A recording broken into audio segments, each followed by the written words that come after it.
Coucou à toutes, alors je me présente, donc j'ai décidé de refaire une chaîne YouTube. Ça me trottait déjà depuis quelques mois, mais bon là j'ai décidé du coup de faire ça. Donc c'était pour vous partager un peu mon quotidien, donc que ça soit mon budget du mois, mes achats, les soucis que je rencontre avec le budget ou pas, les courses que je peux faire, les produits beauté que j'achète parce que j'aime beaucoup ça aussi, mon quotidien, bref. Donc je me présente, donc je vis en couple depuis quelques années. Nous sommes propriétaires d'une maison que nous avons fait construire. Et puis nous n'avons pas d'enfants, par contre nous avons 4 animaux. Nous avons 2 chats, des Norvégiens, et nous avons 2 bergers australiens, dont un petit de 3 mois, puisque ma chienne a eu une portée au mois de septembre, et du coup nous avons décidé de garder un bébé à elle. Alors j'espère que ça ira pour la caméra, parce que je n'ai pas encore le matériel, j'aimerais bien m'acheter un trépied. Donc là je tiens avec la main et j'espère que ça vous donnera pas trop de nausées.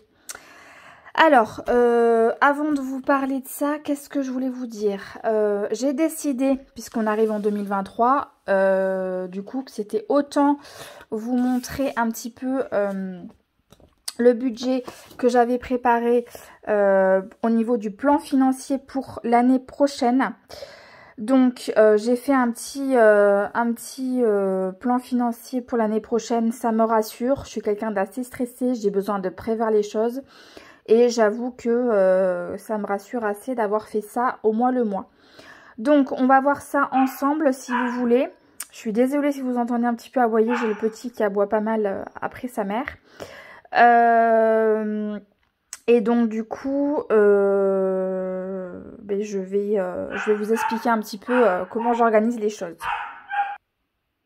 Donc du coup, alors pour le mois de janvier, j'ai l'assurance voiture et maison qui tombe. Alors sachant que je suis à la MAF et donc je paye en 2 fois.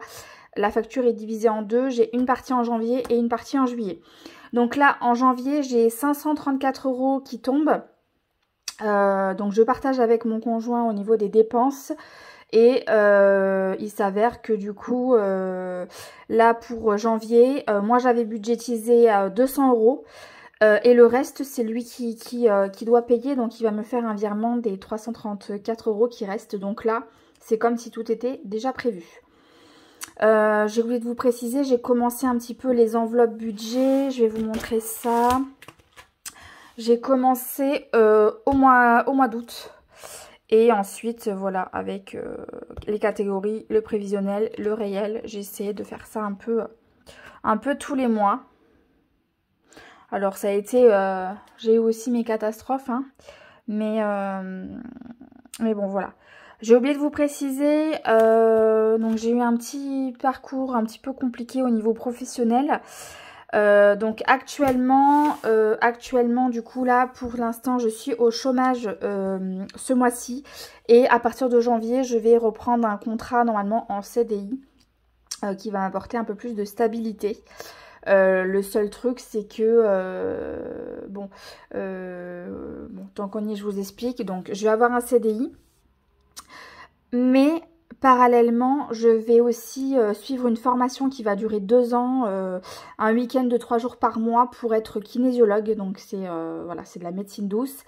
Et donc c'est finançable uniquement soi-même, puisque c'est la médecine douce n'est pas reconnue par l'État, donc on ne peut pas avoir c'est compliqué d'avoir des aides, notamment avec Pôle emploi qui ne reconnaissent pas cette formation. Donc c'est moi qui la finance, et du coup c'est 10 000 € la formation pour 2 ans, et ça revient à 400 € par mois. Donc le mois de janvier, là ça commence en janvier, je vais financer moi avec du coup mon livret A. Et sur les mois suivants, je compte bien sur mon salaire qui est assez correct pour pouvoir du coup déduire ces 400 € tous les mois. Alors, donc comme je vous disais, nous avons acheté un terrain, nous avons fait construire. J'ai eu la chance de ne pas avoir à faire de crédit, puisque j'ai mon papa qui m'a prêté la somme utile du coup pour financer, donc je n'ai pas de crédit. Par contre il me manquait 20 000 euros pour finir un petit peu au niveau des travaux, hein, on avait un petit peu loupé au niveau de l'estimation, donc ces 20 000 euros il me les prête et je lui rembourse tous les mois un peu comme je peux. Donc les mois où je peux moins, je fais moins, les mois où je peux vraiment lui faire un peu plus, je lui fais. Et ce qui fait que là, sur les 20 000 euros, à la fin du mois de décembre, j'aurai fait la moitié, je serai à 10 000. Donc il me restera plus que 10 000 à rembourser. Voilà, donc ça c'est un petit peu mon crédit à moi, pas à la banque, mais à mon papa, que j'ai en plus.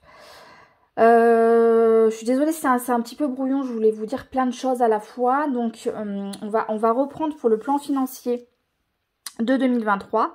Donc l'assurance du coup maison et voiture en janvier avec les soldes, je ne pense pas que je les ferai, mais j'ai voulu quand même le mettre. En février, hormis la Saint-Valentin, je n'ai rien de prévu. En mars, j'ai l'anniversaire de ma maman. Donc l'anniversaire de ma maman, en général, c'est 60-70 euros que je prévois pour chacun de mes parents. En avril, je vais avoir la facture d'eau. Alors j'ai estimé à peu près à 120 euros au vu des 2 dernières factures. C'est ce qui était à peu près demandé. Mes frais bancaires, je les paye au trimestre. Donc à peu près 40 euros tous les trimestres. Alors ça peut paraître cher pour certains, sachant que j'ai la carte Gold avec un assez important découvert et que j'ai l'assurance annulation si je fais des voyages, etc. Donc pour l'instant je la conserve, à voir si plus tard je décide de m'en défaire ou pas. En mai, j'ai l'anniversaire donc avec mon chéri et l'anniversaire de ma belle-mère. En juin, la fête des mères et la fête des pères. En juillet, du coup, j'ai l'autre partie de l'assurance à la MAF, du coup, 520, là, ça va être intégralement moi qui vais devoir la financer. Donc, il va falloir que je le mette de côté. J'ai l'anniversaire d'une copine, j'ai à nouveau les frais bancaires et j'aurai les soldes. En août, j'ai l'anniversaire de mon papa. En septembre, j'ai 3 anniversaires. J'ai l'anniversaire du bébé de mon ami d'enfance, d'une copine d'enfance et de mon chéri.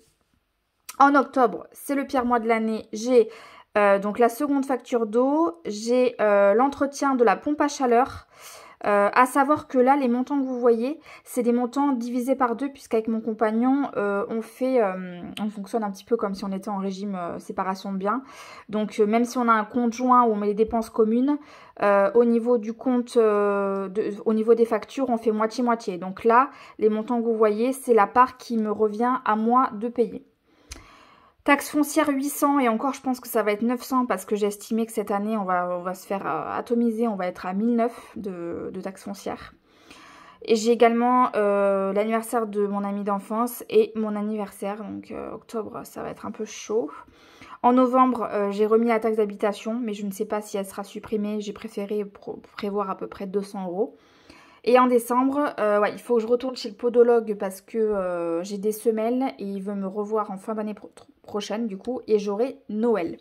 Donc ça, c'est quelque chose que je compte garder dans mon classeur pour un petit peu voir où j'en suis de tout ça. Et les mois, quand les mois seront passés, je cocherai ça. Donc là, décembre, je vais le finaliser toute seule puisque je ne vous avais pas fait participer. Et janvier, voilà, donc ça c'est janvier, c'est le mois qui arrive. Donc je pense que je vous referai une vidéo parce que pour l'instant j'ai pas tous les éléments pour la faire. Là je fais un petit peu des petits calculs, j'essaye de voir un petit peu ce que je vais mettre, mais pour l'instant j'ai pas encore les montants. Je ne sais pas exactement combien je vais avoir de chômage puisque c'est le premier mois que je vais être au chômage, donc du coup ça va être un petit peu compliqué de prévoir pour l'instant. Ce que je voulais par contre vous montrer, c'est les 2 classeurs que j'ai. Donc j'ai un classeur pour tout ce qui est dépenses du mois, voilà. Donc ça c'est les sous que je compte mettre dans mes épargnes que je vais essayer de pas toucher. Donc j'ai une enveloppe parapharmacie parce que je vais pas mal acheter des produits en parapharmacie, notamment tout ce qui est démaquillant, masque, crème visage, etc. Moi c'est en para au niveau dermato que je le prends. Ensuite, j'ai une enveloppe maquillage. une enveloppe beauté. Bon, elles font un peu doublon en général. Ce que je fais, c'est que la beauté, je la prends surtout pour soit des soins chez l'esthéticienne ou alors ben, le coiffeur. Voilà, des choses comme ça. Une enveloppe shopping. Donc ça, c'est surtout pour ce qui est vêtements, chaussures. Enveloppe restaurant, je vais peut-être la changer parce qu'en fait c'est restaurant, mais je suis aussi une grande buveuse de thé et je vais très régulièrement me racheter du thé dans une boutique spécialisée. Et il m'arrive de prendre les sous dans cette enveloppe-là. Une enveloppe anniversaire, voilà. Une enveloppe livre. Alors, j'ai voulu mettre une enveloppe livre parce que je suis une grande amoureuse de livres, de romans. D'ailleurs, si ça vous intéresse, je pourrais faire des vidéos sur mes livres et sur mes prochaines lectures. Et du coup, j'ai tenu à avoir une enveloppe livre pour me faire plaisir de temps en temps quand je vais chez Cultura. J'ai une enveloppe home pour du coup ce qui est achat maison, notamment décoration, parce que même si on a fini la construction, il reste toujours des petites choses qui ne sont pas terminées, notamment des miroirs, des étagères, de la déco murale, etc. J'ai une enveloppe médecine douce parce que comme je vous ai dit, je vais me former en médecine douce et comme je vais me former, il est utile également que je travaille sur moi pour pouvoir correctement travailler sur les autres. Donc je vais moi aussi chez kinésiologue ou autre profession pour travailler sur moi. Une enveloppe animaux, hein, comme je vous ai dit, donc j'ai 4 animaux. J'ai du coup 2 chats, ce sont des Norvégiens, des chats des forêts norvégiennes. C'est des chats qui sont assez gros, la taille en dessous des Maine Coon, mais ils sont assez gros. J'ai donc ma chienne Riley, qui est un berger australien qui a 2 ans et demi, qui a eu des petits en septembre. Et là, donc mon dernier chiot qui s'appelle Tommy, qu'on a gardé, qui a 3 mois. Donc j'en ai 4. Voilà. Donc ça, c'est pour mes enveloppes dépenses, on va dire, courantes du mois, bon, ce que je proratise. Et ensuite, j'ai du coup mon classeur épargne, où là, je me suis servi notamment des trackers qu'a sorti Blush Budget, parce que je les ai trouvés très bien, donc je lui ai acheté ça sur la boutique Etsy. Donc j'ai imprimé pour l'année prochaine le petit tracker économie de l'année 2023 pour rentrer au moins le mois ce que j'aurais mis de côté. Donc ce que je fais en fait, je mets de côté et là-dedans et sur mon livret A au niveau bancaire. Donc je lui ai pris le tracker 2023, donc 23 € par mois. Donc tous les mois 23 € à mettre, je trouve que c'est pas mal. À la fin de l'année ça fait 276 € qu'après je peux répartir soit pour une facture, soit pour les cadeaux Noël, enfin je sais pas encore ce que je vais en faire. Ensuite j'avais fait une enveloppe voiture comme vous avez vu, j'ai commencé au mois d'août. Et donc là j'ai 200 €, c'était la somme qu'il me fallait pour du coup payer la facture à la MAF. Donc je vais les déposer en banque en début de mois de janvier puisque le prélèvement de la MAF aura lieu le 10 et que mon chéri me fera le virement. Du coup pareil, j'ai voulu absolument... Alors attendez 2 petites minutes. Excusez-moi, c'est un peu compliqué d'avoir les chiens en même temps et d'être à l'étage parce qu'ils font les petits fous quand je ne suis pas là. Il attaque sa mère, enfin bref, c'est tout un truc là pour l'instant pour le corriger. Donc j'ai voulu faire une enveloppe animaux parce que j'en avais jamais fait. Enfin, j'aurais jamais pensé en faire, je veux dire.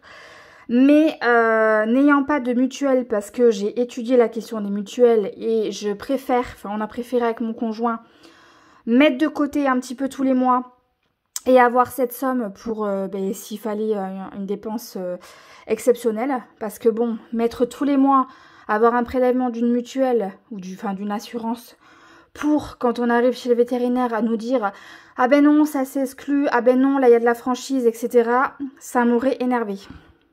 Donc je préfère... Alors lui, il ne fait pas du tout la méthode des enveloppes. Je la fais toute seule. Mais voilà, j'ai commencé, comme vous pouvez le voir, là je suis à 70 €. Depuis le mois d'octobre, je n'ai rien mis. Donc là, j'aimerais mettre dès que possible. Alors, vu mon petit mois de janvier, parce que je ne vais pas toucher grand chose, je ne suis pas sûre de pouvoir mettre dedans. Mais je vais essayer de faire au mieux pour faire grossir du coup cette enveloppe. Donc voilà. J'ai un but d'arriver à 1000 € pour pouvoir un petit peu souffler s'il y avait quelque chose. Notamment, on a prévu de faire stériliser notre chienne parce que je ne vais pas le refaire faire une portée. et de faire castrer du coup Tommy, donc ça va coûter des sous. Ensuite, donc j'ai une enveloppe vacances, donc j'ai fait un dépôt de 150 € fin octobre. Donc bon, ben c'est déjà ça, hein, j'essaye. C'est vrai que bon, pour certaines, c'est pas grand chose que j'ai de côté, mais bon, faut bien commencer par quelque chose.